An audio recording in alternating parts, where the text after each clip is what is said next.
So let's look at some more instructions. So this lecture will actually open up a lot more instructions than what we have discussed so far, because so far we just have covered load instructions and store instructions, but we don't have any idea about the operations. Okay?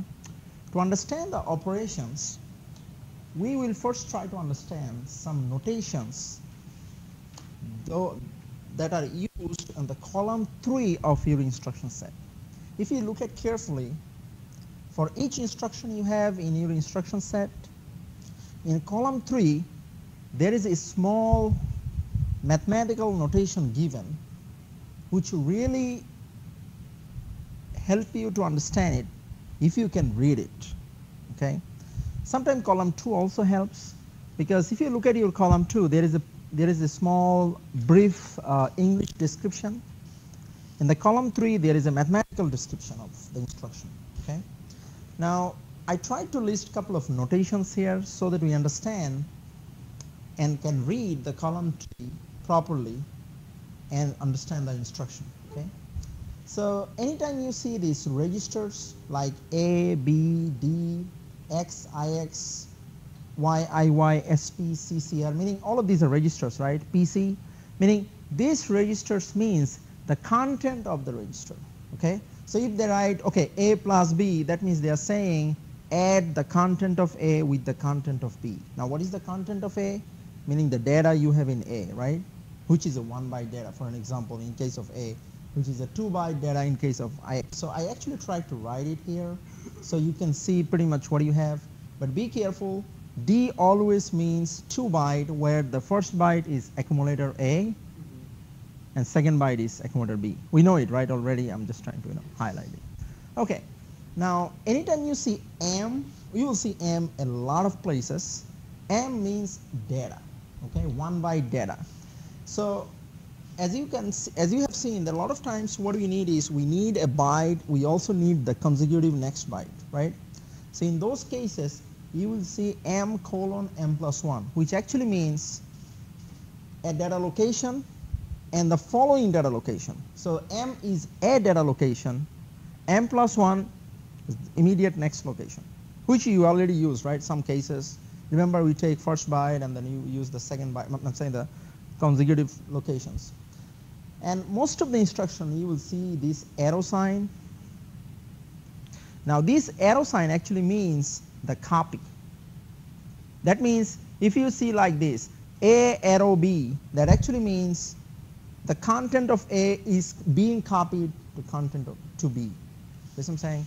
So if you really understand what we have here, you will be able to pretty much read most of the instructions, not all, but most of the instructions we have in the set of instructions. Sometimes you also need column 2, okay, in some cases.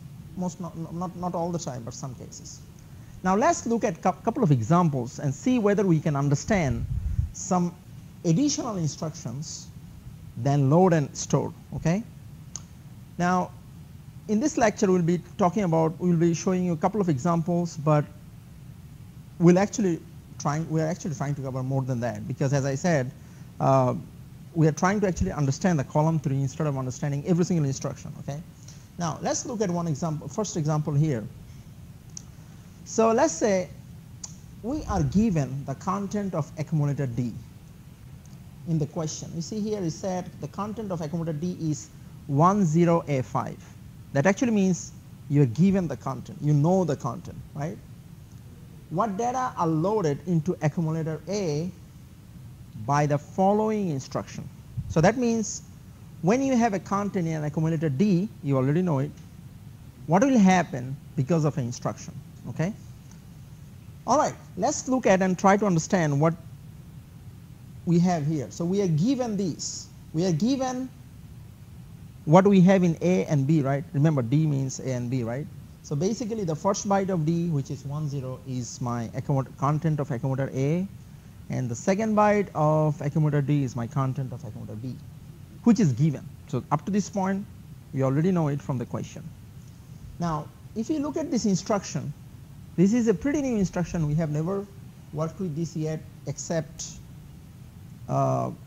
in the addressing mode, I'm saying we can just look at this instruction and tell the addressing mode. We can even write the object code, right? But we have not done anything with the operation side. First of all, what is the instruction? I'm saying what is the addressing mode? Immediate, right?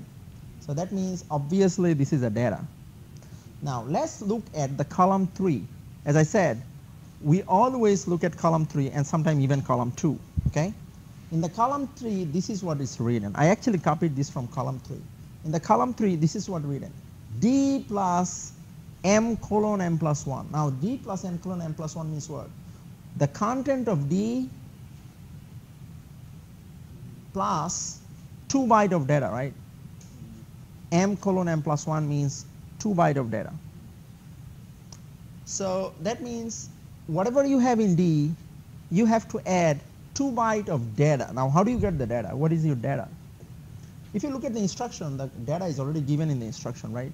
See the data? 0188. That is your data, 2 bytes, right?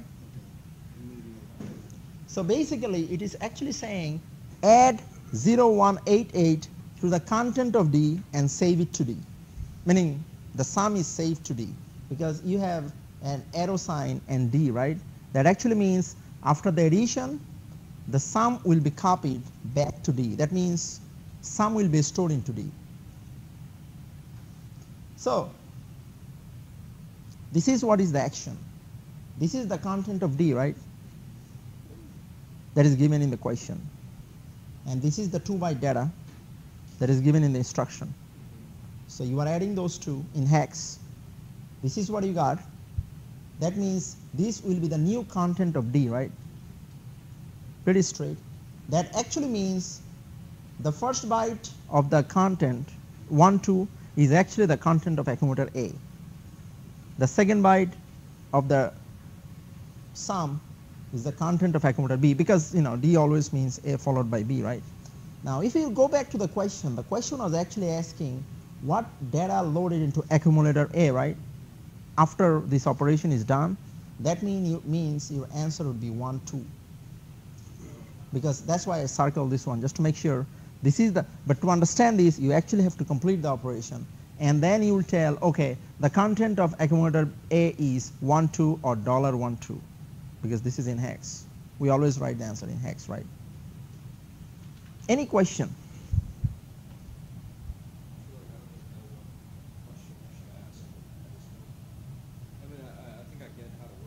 Okay, first of all, do you know how we get this one? This is do you understand how we get this? This is from okay. You need to know this because every instruction, this is given in column 3. Do you have your instruction set? Check the instruction set. This is given. This actually tells you what you will be doing with this instruction, meaning how this instruction will operate. So basically, this is actually telling add the D plus 2 byte of data. D means what? The content of D, which is actually given in the question. And the 2 byte of data is given in the instruction, right? You see here the 2 byte of data is given in the instruction, right? And the content of D is also given in the instruction. So all you are doing is just an addition, okay? Now once the addition is done, you will get a sum and the sum will be copied back to D again. So all you are saying is, oh, can you add 0188 with the D? That's it. To make it very simple, right? You are just adding whatever you have in D, with that you are just adding 0188. Why 0188? Because that is the data given in the instruction. And once you are done with the addition, this is your new sum 1 to 2D, which will be copied to D, and D means A and B, right? A followed by B. So basically the first byte of D is accumulator A, and the second byte of D means accumulator B, right? Okay, I know where I'll get so I have to look at that notation. Of course, yes, yeah, because that's notation. Somebody already written this language. Of course, yes. Because I'm like, why didn't you it's put actually again? so this is already okay. see this instruction is designed. Okay, I see it. The operation is predefined. It's already predefined. I got you now. So all you need to know is what will be the operation from the instruction set, because remember, somebody has written this instruction set for us so that you understand how this instruction works. So basically all of these are predefined. It's not like we are defining it. Okay, we are just going to our instruction set and looking at the column 3, and we know the instruction, meaning the operation of the instruction, and we are just replicating the operation here. So this is where learning notation. Let's look at another example, because instruction, example always helps. This is pretty similar one. This is pretty similar one because we are still dealing with the same instruction. We are given the content of accumulator D and same content. Now what is different this time? Look at the operand. Look at the instruction. Now what is the addressing mode? No. Direct. That is direct, right? And it's decimal. This is direct, right? Okay. Okay. Now, No. I got that. why not direct? Why is it confusing? I'm saying. Yeah. Yeah. Yeah. Okay, and It's direct, right? Okay. It takes a minute. I get it. That will be always the first question. What is the addressing mode? Yeah. Now, so this is an address, right? Yeah. This is direct. If it is direct, this is an address. Now here is a little bit tricky because we do not work with address. Anytime if you have an address, you actually find the data from the map, right? Yeah. Okay. Anytime if you have an address, you always go to the map and look for the data. Okay. Now, here is the catch. Now you are still doing the same thing, but the 2 byte of data will actually be coming from the map, from here. Why?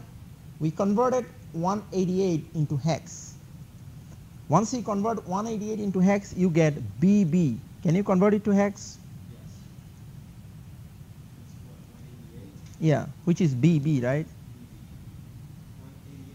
No, I got BC. I'm sorry, BC. Yeah. It's BC, right? Yeah. Now, that means BC is your address, right? Yeah. So let's go to the map. So this is my BC here, right? Yeah. Any doubt? That's the BC. And remember, you are actually trying to take 2 byte of data, right? So that means what?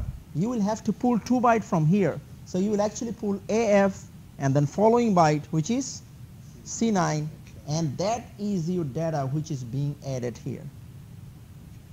See, the only difference this time is you are not given the data in the instruction. Instead, in the instruction you are given an address, so you look for the data in the map and you find the data from the map. But you are still doing pretty much the same thing. You are adding that data with the content of D, and then you got your result, which is copied to D. Wait, if it's direct, shouldn't it just be 1 byte? Shouldn't it just be AF? Look at the data here. M:(m+1). Remember, that means 2 byte of data. Notation. Yeah. You have to be a little bit careful. Yeah. Yeah. Lot of information here. So look at this. M:(m+1). That means, see, the M is your BC. That's your BC, meaning the address BC. M+1 is address BD, basically the 2 byte. Okay. Those notations have their own code. See, those notations are extremely important, and make sure you look at carefully. So basically, you have to pull 2 byte because the instruction. So we are just following the operation given in the column 3. Okay. Okay.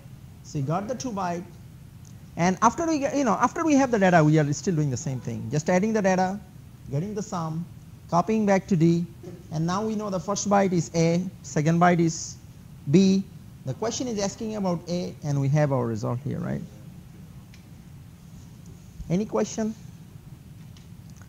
Nope. Yeah. I'm hoping that it's getting exciting, right? Yeah. Yeah. It's All right. a puzzle.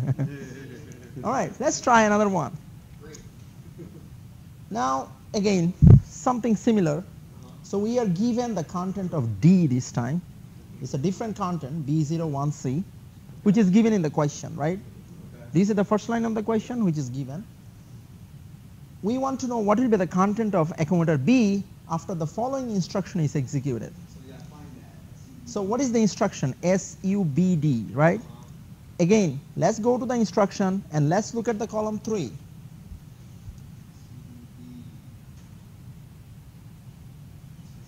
not immediate, it's direct.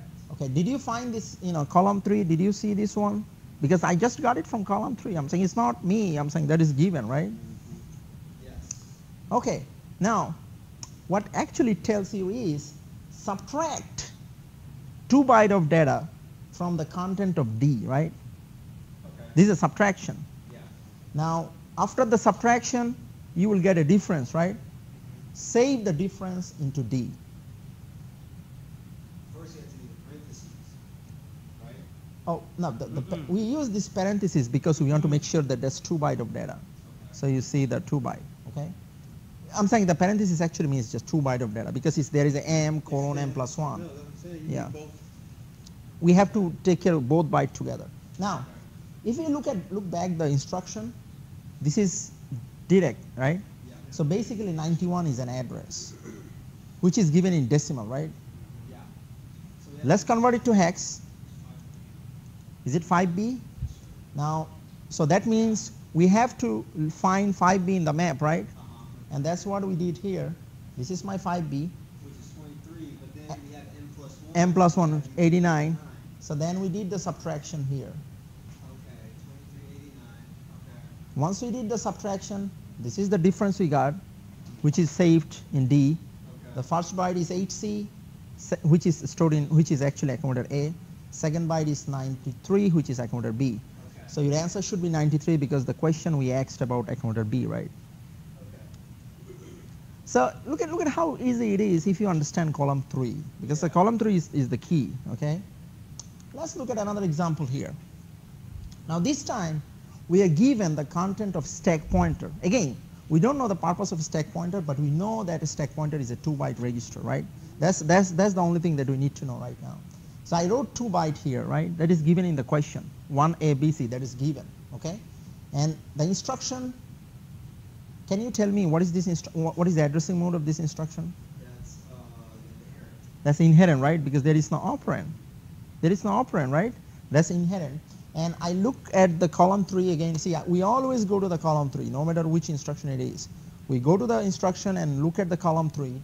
From column 3, Column 3 for what? TSY? TSY, yes. Okay. Any instruction you are given, you always look at the column 3 to understand. Okay. Yeah.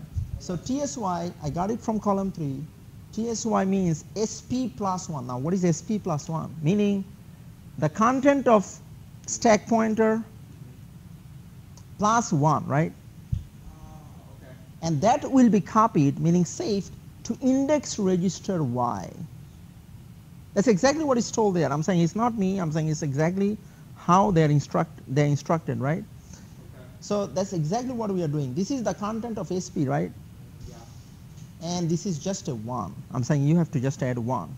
Yeah. Once we add 1, this is our new, this is the sum, right? 1ABD, and which is saved to index register Y. Look at the situation here.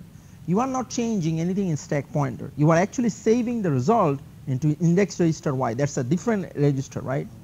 So what happens in the index register Y? Maybe index register Y had another content, we don't know it, but whatever it had, that will be replaced by this new content. And SP say the same at this point. Okay? And you know, remember, if at the end of this question, if I ask you what is the content of SP, that still remains 1ABC, because we have not changed anything in stack pointer. All we did is we added 1 with that, but we saved the content in a different register. Why we did that? We just followed the column 3.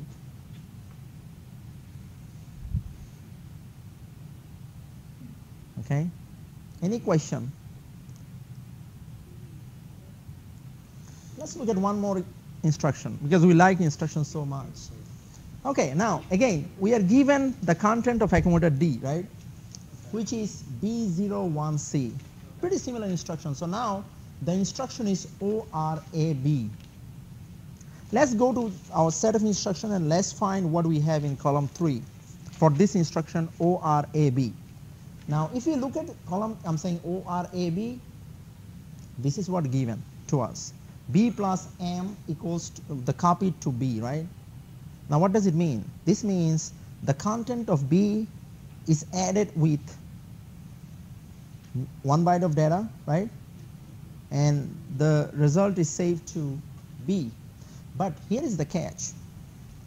This is a little bit tricky and we need to know this. the column 3 is extremely cryptic. Some of the things are not well defined in column 3. So sometimes we take help from column 2. Can anyone read what is written in column 2 for this instruction ORAB? OR accumulator B. OR accumulator B. Okay, now what that means is this plus here is not a traditional addition. It's a binary addition. Remember the binary digital circuit class OR gate? Remember we represent the OR gate by plus sign? Yeah. This is actually binary OR, meaning I would say Boolean OR, just OR operation, okay? So that is also called, say there are several names of it. Sometimes we call it OR operation, sometimes we call it Boolean OR, sometimes we call it Boolean addition, sometimes we call it bitwise OR, but it's all same thing, okay? But this plus is not the traditional plus. How do I know it? Because I know it from column 2. Because the plus is a little bit misleading here, because sometimes plus will be just the regular addition, sometimes it will be binary OR, okay? Now, what exactly it means? This means whatever the content I have for B, what is the content of B? 1C, right? Okay, what is the data? 1 byte data. I don't know it yet. Let's look at the instruction. This is an address, right? Yeah. A1. So basically, since this is an address, I go to A1, that is my data, right? Remember, I need 1 byte of data this time, which is 73. Yeah. So all I'm doing is I'm doing 1C or 73. Remember, OR is a binary operation. How do I do it, the OR? Look at this. I tried to show you here what exactly OR means. Now 1C, I wrote it in binary. We know it, how to write it, right? Yeah. And this is my 73. I wrote it in binary. And then I ORed it. Now remember, let's recall what was the OR gate. OR gate gives you I when any or both inputs are high, right? Yeah. That's exactly what we are doing. Look at this. Any or both are high, output is high. All the way up to here, except the very left column, because in the very left column, both of the inputs are 0. So the output is 0, right? Look at how important the OR gate here is. And you will actually do all this operation in machine level just using the OR gate, nothing else. You actually need 8 OR gates to do it, right? Now, then you get the result, which is in binary given here, which is actually 7F here, right? Now, I actually wanted to show you how this operation is done, but once you get the 7F, that is the new content of B. Now, be careful. We gave you the content of accumulator D at the beginning, but the instruction only changed in B, so nothing was actually changed in A. See, because we have not done anything with A, right? So A remains B0, but B is replaced by 7F. So the new content of accumulator D is B07F. Now to do this, in your case, you can always go, and try the bitwise OR, which is always possible. But you can also use your calculator to do it, okay? Remember, we have a calculator. Let me show you here how you can use our calculator here to do this operation. I wanted to make sure we understand it before we do it in the calculator, okay? So here is my calculator. So what I do, I change the mode into programmer mode, right? Then we change the mode to hex. I'm doing an OR operation, right? What is my first byte? 1C, right? Let's write 1C. And do you see the OR operation here? Can you see OR? Yeah. Let's click OR, and then 73, and then click equal, you get 7F. See, we can always do it in the calculator, okay? But I wanted to make sure you understand how it is done, okay? So that's why in the slide we actually have shown you what exactly it means, because this is not a binary addition. I'm saying not a traditional addition, okay? We want to make sure we understand how it is done, okay? But you can also do, okay, now in some instructions you might have to do AND. Remember the binary AND? What is the binary AND? AND gate. AND gate gives you high when both of the inputs are high, right? That's the only time it gives you high. But you can do the AND operation as well using this calculator. Okay? Look at the AND here. Do you see AND here? Yep. So basically you can do OR, AND, exclusive OR. This is the NOT gate. So you can do a lot of things in this calculator, okay? But I still wanted to make sure you understand how we actually got this result, okay? It's not only about the calculator, so we wanted to show you this. Any question?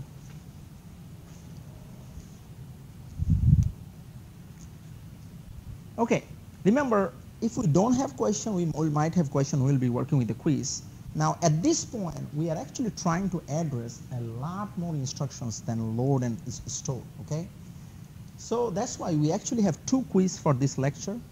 I know that some of you probably want more, but yeah, we can wait. It will be getting more exciting. But this is what I'm going to tell. We have 5 examples, right? We actually have shown a couple of instructions here, but in the quiz, you will see more than 5 instructions. But don't worry, because even if you don't have the example, the idea is still same. All you have to do is, whenever you see an instruction, even if you have not seen it ever, go to the instruction set, check the column 3. Column 3 will actually tell what to do. All the notations you have in column 3 is here in the slide 2, okay? Check column 3. You might miss some time, but again, you can try it again and again, okay? So the idea is, given an instruction set, can we understand and apply the instruction understanding the column 3, okay? So, and it's actually impossible for me or for anybody to do all different variations of every single instruction, because it might be millions. So, but again, that's why we try to introduce you with the idea how to do it, and let's try it. And again, whenever, you know, we don't understand it, you can ask question. We'll see the answer, of course, when you submit it, okay? Let me go to let us go to the quiz section, and let's try the quiz 5 and quiz 6.